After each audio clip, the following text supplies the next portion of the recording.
Sa Dakbayan sa Talisay, nangandam na karon ang mga mananagat sa barangay Tangki alang sumabot nga fluvial procession.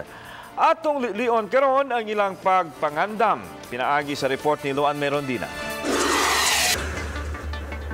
Sub-sub karon ang pagtrabaho ni Nestor Aguilar sa ilang bangka alang sa umaabot fluvial procession. Padayon karon ang ilang pagtaod ug tarik ug katig sa bangka.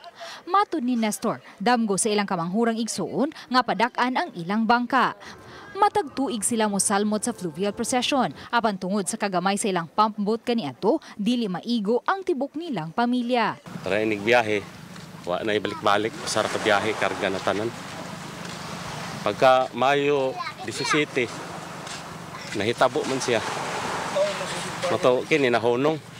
Matod ni Nestor, Mayo sa milabang tuig paunta na human ang ilang bangka. Apan human mitaliwan ang ilang igsuon, naundang sila sa pagtrabaho sa bangka.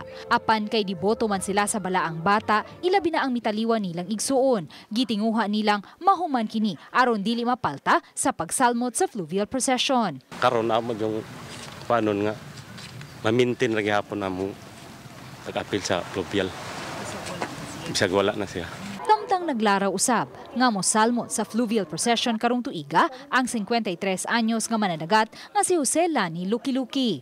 Karong tuiga na ang ikaduhang higayon nga makasalmot siya sa fluvial dala ang kaugalingon niyang bangka. Di okay ra ang panagat kay ang panagat di man sa mawa mamgod.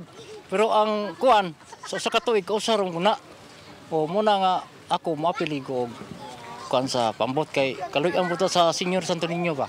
Matag tuig, ubay-ubay sa mga mananagat sa barangay Tangki ang mosalmot sa fluvial procession. Managlahi man ang ilang mga pangaliya, apan susama lang ang ilang debosyon nga gipakita ngadto sa balaang bata.